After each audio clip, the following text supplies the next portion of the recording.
Good evening. You all look great. I'm Melissa Hemisath, and I am blessed to serve the university in the Office of Advancement.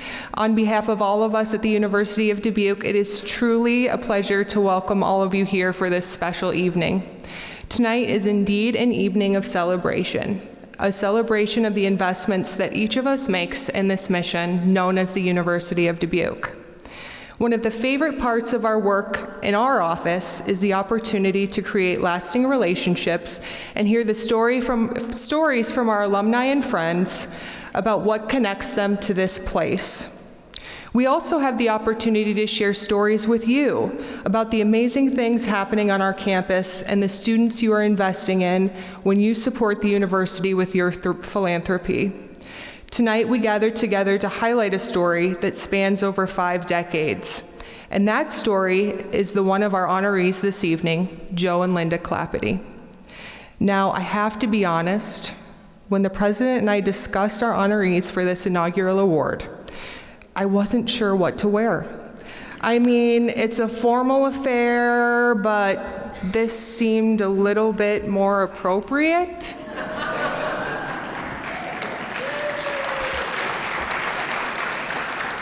The next question I had was, how would we ever come up with a gift that was worthy of showing our gratitude for the impact Joe and Linda have had on this campus? That's where Steph Jensen comes in. Steph is an amazing, accomplished artist who lives right here in Dubuque. We commissioned her to create a special piece for Joe and Linda, and after learning more about the Clapetys and their UD story, spending some time on campus, this is the piece she created for them.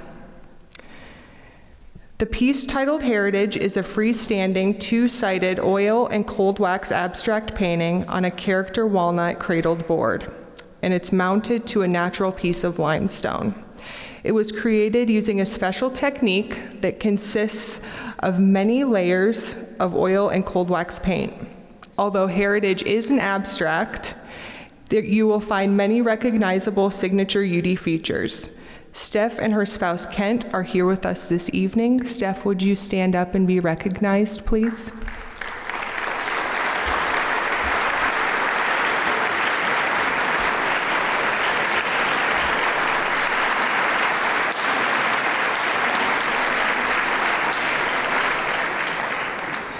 As we continue to celebrate our second-century founders, our hope is that there will be 2 gifts, one that the honorees receive and one that becomes a piece of public art on our campus. Thank you, Steph, for being a wonderful partner on this project and for so seamlessly becoming a part of the UD family. My next question for the president was, just how would we begin to tell the story that spans over 5 decades? That was easy, because it really comes down to the storyteller being the man who has had a relationship with Joe and Linda for over 2 of those decades. It is a privilege to introduce our official storyteller this evening, the president of the University of Dubuque, Dr. Jeffrey Bullock.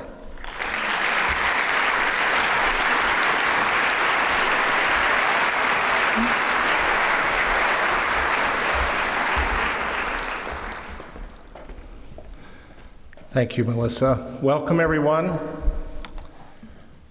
Are these our employees here? Everybody cleans up really well. A little over a decade ago, alumnus Sal Stratemeyer and retired librarian Joel Samuels collaborated on a project titled Child of the Church, University of Dubuque, 1852 to 2008. Those of you who were math majors will undoubtedly note that it seems a bit odd to have written a history of the university on the occasion of its 156th anniversary. In other words, why wasn't this wonderful book published in 2002? Well, the answer is pretty simple. At the time the book was to have been written, we were doing all that we could do to make sure that we could just get to 2002. There was certainly no guarantee of a 150th anniversary. Nevertheless, a book was published 6 years later, and it is full of stories and names of our founders, men like Dutch immigrant Adrian Van Vliet, a Presbyterian minister and first president of UD, and Cornelius Steffens, who, from what I can gather, was a bit of a cantankerous sort, and after whom the iconic Steffens Hall and now Steffens Colonnade were named. Later in that first century of existence, names like Welch and Couchman and Roethlisberger and Aitchison and Kramer continue to carry forth with the important but tenuous work of this organization's mission. Legion are the stories of professors, janitors, cooks, and coaches who went without being paid. Students that attended and ran out of money but had their tuition covered by anonymous donors. Or as recently as the late 1990s, trustees who anonymously wrote checks to a new acting president named Merriweather so that he could make payroll that month. Needless to say, as virtuous as these years were, they were very, very difficult, and they weren't sustainable. Something had to change. If my memory serves, at one point in a conversation, it may have been our dearly missed Susan Smith, one half of the team after whom our new Welcome Center will be named, that said something like, "We need second century founders." And thusly, the idea for a new category of extraordinary philanthropic investment was born. Second century founders are individuals and foundations that individually have invested over tens of millions of dollars into the University of Dubuque and its mission. Yes, as I've already described, there is blood equity and there is sweat equity in a mission like UD's, and we see those names lifted up all over campus in buildings and rooms and scholarships and in academic and extracurricular honors. But the undeniable fact remains that in this second century of our existence, blood and sweat equity aren't enough to advance the mission of formational higher education in America. Now, what do I mean by formational education? That's simple. Formational education dares to caringly intrude in a student's life. It's a kind of education that walks with them, that has lunch or coffee with them, that challenges them, that helps to form them not just as smarter humans, but as people who seek to live their lives in ways that are moral and ethical and just, servant leaders that have a passion for paying it forward in response to what they have been given. And it's very expensive to provide this kind of education, particularly to students that need it most. That is, students that come to us from unstable home backgrounds or insufficiently resourced school districts. Students that arrive to campus from backgrounds of extreme poverty and even abuse, or from a demographic profile as immigrants or emotionally challenged or other underrepresented vessels of untapped potential. Joe and Linda are our first second century founders. As Dad Van Vliet, Steffens, Welch, Couchman, Roethlisberger, and Aitchison through their equity of blood and sweat, the Colappides have made extraordinary philanthropic investments, some of the most critical of which have never been made public, by the way, in this mission, in these students, in these people, in this very unique brand of formational education. Were these investments to be publicly told, their cumulative giving to the university and its mission easily places them within the top tier of educational philanthropy in America today. And as impressive as that accomplishment is, the amount is not what this evening is about. What I hope that all of you take away from this celebration is that investing in the university begins at a place and at a time, and that it should always begin with both gratitude and joy. You're investing in the dreams of the future because somebody has invested in you. Around here, we call that a paying it forward mentality. And as counterintuitive as it seems, Giving money away also brings joy, the kind of joy that comes from investing in a legacy in contrast to purchasing more stuff. Around here, we see students as lives that are an accumulation of living legacies that profoundly matter to God and to the larger world around us. That kind of investing begins and continues one gift, one student at a time. Yes, the Calapides have invested significant resources in new buildings and athletic fields. They've invested in many other areas, particularly in our much challenged years, in ways that afforded us the breathing room to get our new transformational plan off the ground. And Joe, particularly in our professional relationship, has invested significant amounts of time and intellectual energy in helping me to navigate this very tricky water called higher education. But above all, their most lasting legacy will be their investment in people. Joe and Linda, tonight where are you, by the way? There you are. Tonight, we're here to honor you as second century founders. Here and elsewhere, you've paid it forward many times over. Your generosity in public ways, your kindness in private ways, your optimism in the future, and your willingness to roll up your sleeves and get at whatever job needs to be done is as true as it is authentic. Were it not for you, and were it not for the present and future support of all of our investors, we would not be here this evening.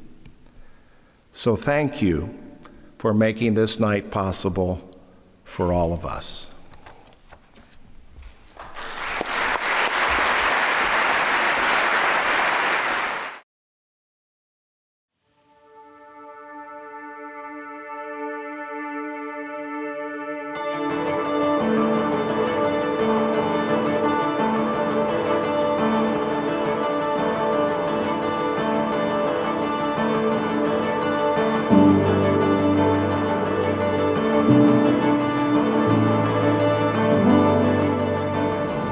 To understand Joe now, you have to understand where Joe began.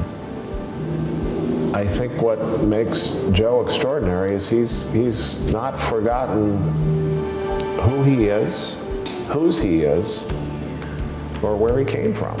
I think that's one of the reasons he is who he is, and I thank God for that.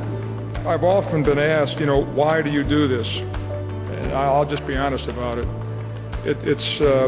Linda and I are pretty basic people, and I say that with humility. Joe and Linda are our first second century founders because without them and their leadership, I don't think we'd be here. When we look at what the campus was like when we arrived and what the campus is like now, it's just 100% different. What people don't understand is how close the university really came to closing. It's just been a remarkable transformation. I don't know that any institution has ever done so much in such a period of time. We have plans for the future. It's exciting to be a part of the University of Dubuque now, and we all share the pride of what we represent going forward. Joe and I stand a lot together on the sidelines. Joe is very intense. When it comes to football and all, Joe, as you know, if you've been around Joe wears these emotions on his sleeve. And on Saturday afternoons, sometimes those emotions end up on my sleeves. I view Dan as a brother, and he is just a great person, does a great job, and keeps me calm, which is not easy, along with my wife. Because there's so many things to be thankful for when you have close friends.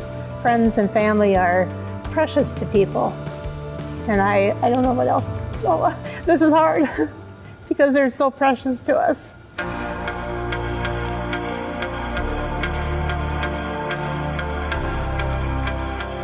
My name is Adam Hoffman. I'm professor of environmental chemistry in the Department of Natural and Applied Sciences, and I also have the pleasure of directing the Calapides Summer Fellowship Program. And the Clapity Summer Fellowship Program is a scholarly game changer that prepares students for life after UD. My name is Konstantin Batanisashvili, and I would like to eventually be an astrophysicist. I am Mackenzie Hugmo, a future physics teacher. My name is Bobby Jo Helgamo, and I would like to be an environmental engineer in my future. Hi, my name is Undubisi Vincent Oba, and I am a lawyer because of the Clapity Fellowship. I talked to a student literally last week who just said when they came in and saw all these science posters on the wall, they didn't think that they could do that. And she just went and presented at a national conference in St. Louis and just blew people away. For my Clapity research, I was researching storm drain runoff in the city of Dubuque.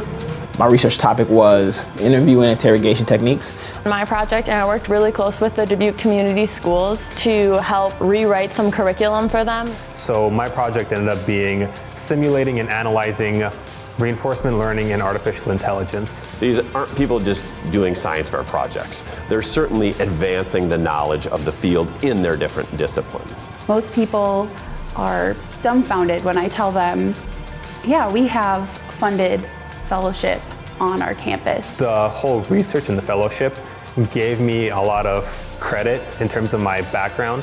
I feel kind of important. Like something I did is helping the teachers better understand and better be able to teach. But it really gives them the belief in themselves that they can do these things, and that's life-changing. I would say that it's been life-changing. It's something, as I said, I cherish. It helped me be able to graduate. Dubuque Vincent Oba. Konstantin Batanisashvili. Bobby Jo Helgamo.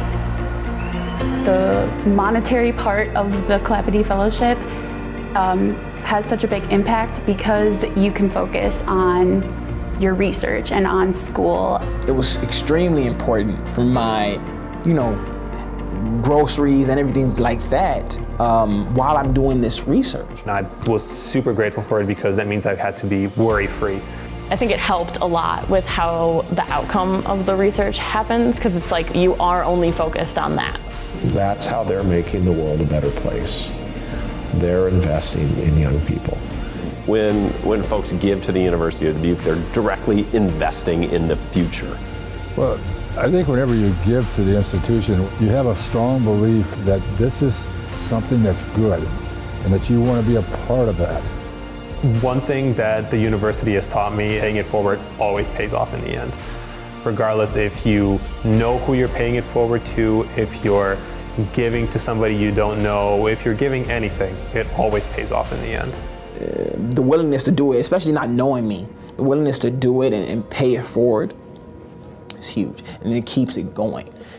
Almighty God, we thank you for all good gifts you shower upon us.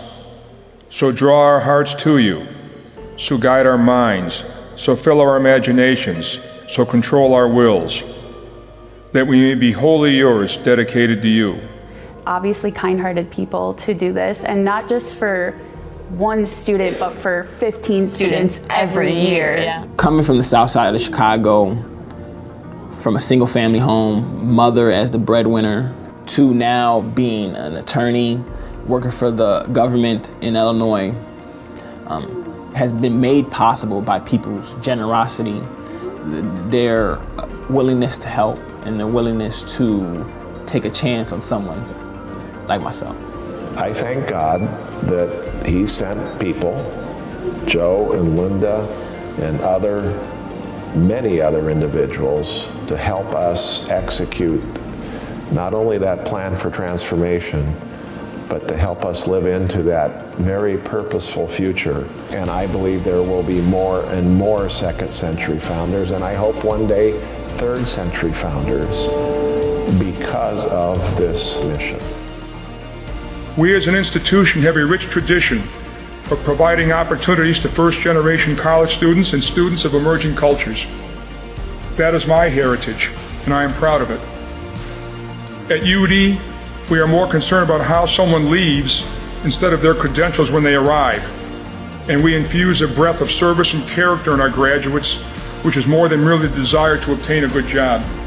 And today, when people ask, What is my alma mater? I look them square in the eyes and proudly say, University of Dubuque.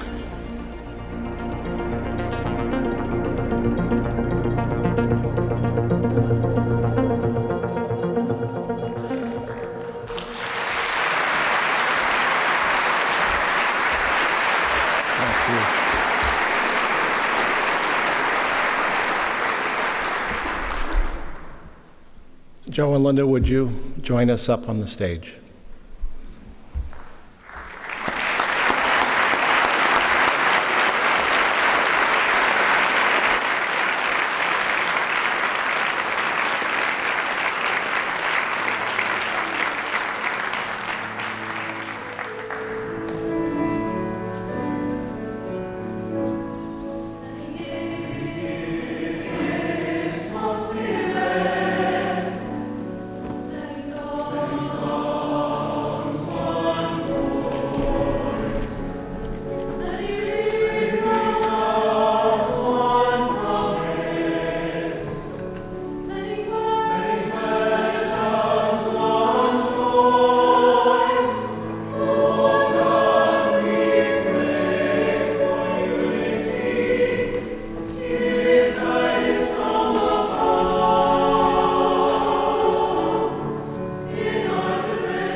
Linda and I are overwhelmed by this evening, by when we walked in the door, Jeff, and saw the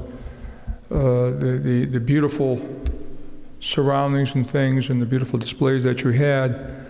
And we didn't know what to expect. We were we feel a little bit awkward. You really do. But, you know, when I think back, and Jeff talked a lot about the history of the school, starting in the mid-90s up through today. I joined the board in, I'm going to say, Jeff, 93, 94, I don't remember exactly, somewhere in that time frame, and really hadn't had much ongoing contact with the school. We were living in Columbus, Ohio, where we still live just outside. That's the home of the Buckeyes, by the way. I don't know if you know. And really didn't have any strong sense of how the school was doing at that point in time. You know, somebody would visit maybe once every other year, and then Walt Peterson came out and said, would you like to be on the board? And it sounded like something that would be fun, so I said yes. And I remember those early board meetings from the 90s, and as Jeff had mentioned, it was eye-opening to me, but it was actually scary. I had no idea of the challenges that we were facing, and decisions were made that were strong. I'll bring. I don't know. I don't know if he's here tonight. Bruce Merriweather, is Bruce here? That's okay. Bruce Merriweather was board chair mid to late 90s. And we were really struggling, and we thought we would give it one more shot at trying to turn the school around. And Bruce was willing to become interim president of the university at that time for a period of 2 years. And there were a lot of issues that had to be addressed, and there's no need for me to go into all of them.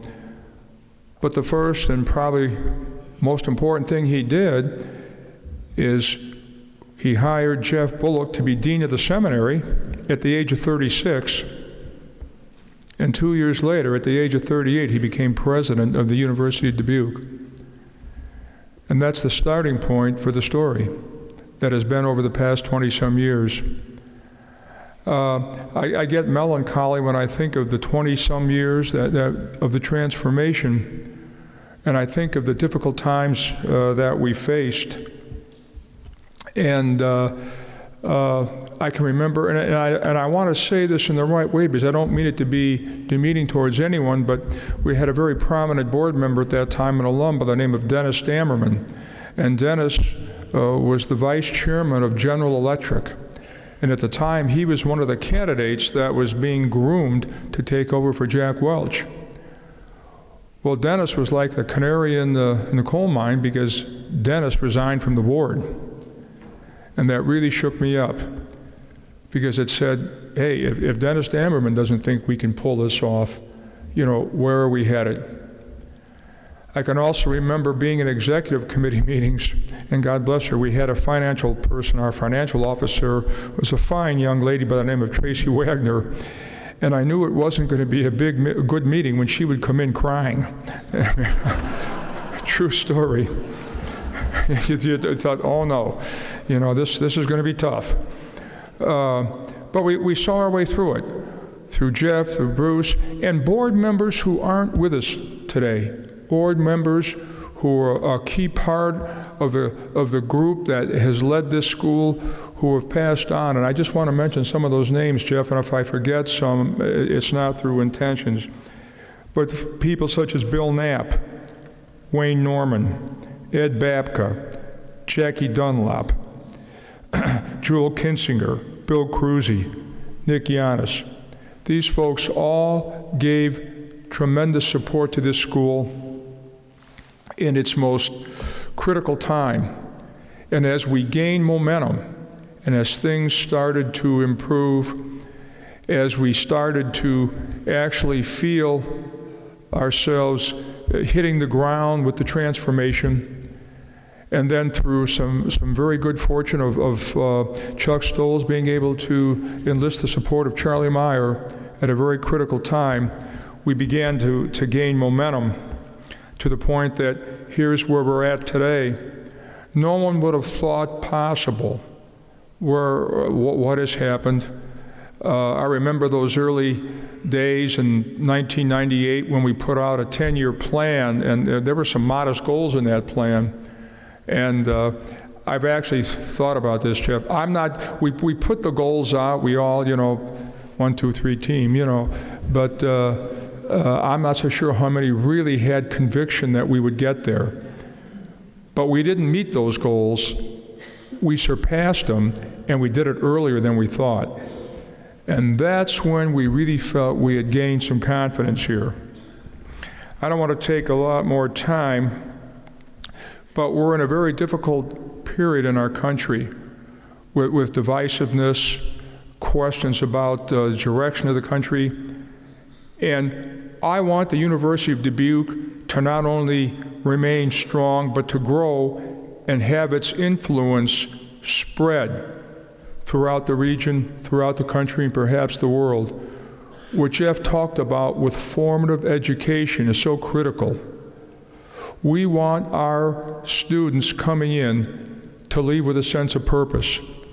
And quite honestly, and I wrote this down earlier, we want our students to have their lives, to live their lives with integrity, courage, and commitment. And if we can continue to do that and convince other schools of higher education or elementary education to take that same approach, the future for our country and the University of Dubuque remains strong. Thank you very much.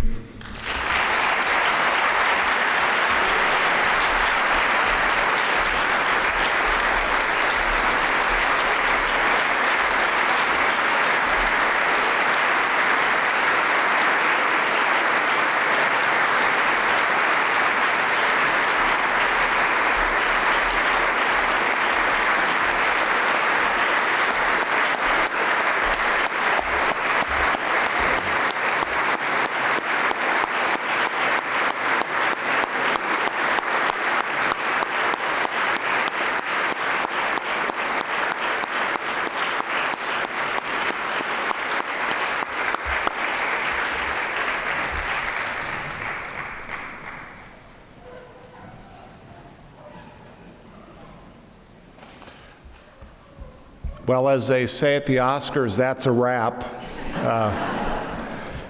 Thank you all for joining us this evening, and Joe, Linda, again, thank you for making this possible. We had our earlier today, we had our traditional, I was going to say Thanksgiving, Christmas holiday luncheon, and it's a big luncheon, and all of our employees are there, and a lot of them are here this evening. And so this evening is a recognition, an opportunity to recognize our investors, all of our investors, our first second century founders. But for those of you who serve the university and its mission, this evening is for you, for what you do to help make this mission such a special thing for all of us.